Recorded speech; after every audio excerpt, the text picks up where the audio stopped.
நாட்டில் 57 பாதாள உலக கும்பல்கள் செயற்படுவதாகவும் அவற்றிற்கு சுமார் 1400 பேர் உதவியாளர்களாக செயற்படுவதாகவும் புலனாய்வு தகவல்களில் வெளிப்படுத்தப்பட்டுள்ளதாக பதில் போலீஸ் மா அதிபர் பிரியந்த வீரசூரிய கொழும்பில் இன்று இடம்பெற்ற விசேட ஊடகவியலாளர் சந்திப்பில் தெரிவித்துள்ளார். 2024ஆம் ஆண்டு 75 துப்பாக்கிச்சூட்டு சம்பவங்களும் 18 கத்திக்குத்து சம்பவங்களும் பதிவாகியுள்ளன. 2025ஆம் ஆண்டு இதுவரையான காலப்பகுதியில் 17 துப்பாக்கிச்சூட்டு சம்பவங்களும் 5 கத்திக்குத்து சம்பவங்களும் பதிவாகியுள்ளதாகவும் பயங்கரவாத தடை சட்டம் நடைமுறையில் இருப்பதால் அதன் கீழ் சந்தேக நபர்களை தடுத்து வைத்து விசாரணைகளை முன்னெடுப்பதில் சிக்கல் இல்லை எனவும் பதில் போலீஸ் மா அதிபர் இந்த சந்திப்பில் தெரிவித்துள்ளார். பேருந்து தீப்பிடித்து எரிந்ததில் ஒருவர் உயிரிழந்துள்ள சம்பவம் இன்று சனிக்கிழமை அதிகாலை இடம்பெற்றுள்ளது. எம்பிலிப்பிட்டியவில் இருந்து அனுராதபுரத்திற்கு யாத்திரிகர் குழுவுடன் பயணித்த பேருந்து இவ்வாறு தீப்பிடித்து எரிந்துள்ளது. யாத்திரிகள் குழு ஓய்வு விடுதியில் தங்கியிருந்த நிலையில் நிறுத்தப்பட்ட பேருந்து தீப்பிடித்துள்ளது. இதன்போது பஸ்ஸில் இருந்த 55 வயதுடைய ஒருவர் தீயில் சிக்கி உயிரிழந்துள்ளதாக போலீசார் தெரிவித்துள்ளனர்.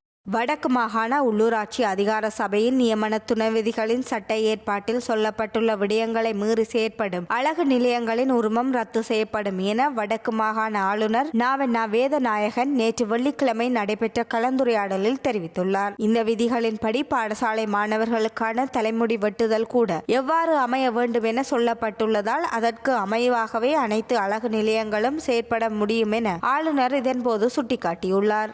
கொட்டாஞ்சேனை கல்பொத்த சந்தி பகுதியில் நேற்று இடம்பெற்ற துப்பாக்கிச் சூட்டில் சசிகுமார் என்ற 38 வயது நபர் ஒருவர் உயிரிழந்துள்ளார். மறைத்து வைத்திருந்த ஆயுதங்களை மீட்பதற்காக போலீசாருடன் துப்பாக்கிதாரிகள் சென்றபோது குறித்த துப்பாக்கிதாரிகள் தப்பிச் செல்ல முற்பட்ட போது போலீசார் மேற்கொண்ட துப்பாக்கிச் சூட்டில் துப்பாக்கிதாரிகள் இருவரும் உயிரிழந்துள்ளனர். மட்டக்குழி காக்கைதீவு கடற்கரை பகுதியில் இந்த தாக்குதல் நடைபெற்றது எனவும் இதில் ஒரு போலீசார் காயமடைந்து வைத்தியசாலையில் அனுமதிக்கப்பட்டுள்ளார் எனவும் தெரிவிக்கப்பட்டுள்ளது. இந்த சம்பவத்தின் போது தாக்குதல்தாரிகள் மறைத்து வைத்திருந்த ஆயுதங்கள் மீட்கப்பட்டுள்ளன. மேலும் நீர்கொழும்பு பகுதியில் நேற்று மாலை கடை உரிமையாளரை இலக்கு வைத்து துப்பாக்கிச்சூடு நடத்த முற்பட்ட வேளை ஆயுதம் செயலிழந்ததால் துப்பாக்கிதாரி தப்பிச் சென்ற சம்பவம் இடம்பெற்றுள்ளதாகவும் போலீசார் தெரிவித்துள்ளனர்.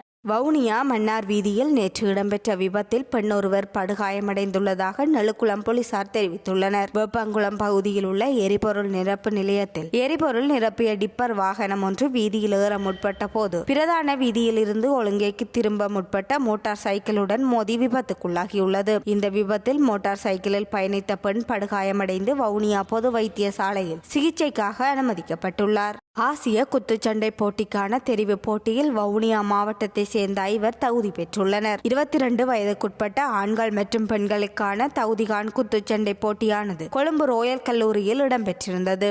வீதி புனரமைப்பு தொடர்பான கலந்துரையாடல் யாழ்ப்பாண மாவட்ட செயலாளர் மருதலிங்கம் பிரதீபன் தலைமையில் நேற்று யாழ் மாவட்ட செயலாளர் அலுவலகத்தில் நடைபெற்றது.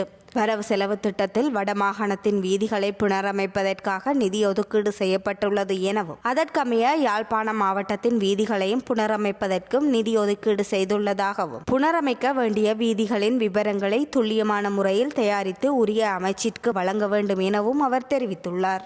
இந்தியாவின் நாகை மாவட்டத்திற்கும் காங்கேசந்துறைக்கும் இடையிலான பயணிகள் கப்பல் சேவை இன்று மீண்டும் ஆரம்பிக்கப்பட்டுள்ளது. சீரற்ற வானிலை காரணமாக கடந்த ஆண்டு நவம்பர் மாதம் தற்காலிகமாக இந்த கப்பல் சேவை நிறுத்தி வைக்கப்பட்டிருந்தது. நாகை மாவட்ட பயணியர் முனையத்திலிருந்து 83 பயணிகளுடன் இந்த கப்பல் சேவையானது ஆரம்பமாகியுள்ளது.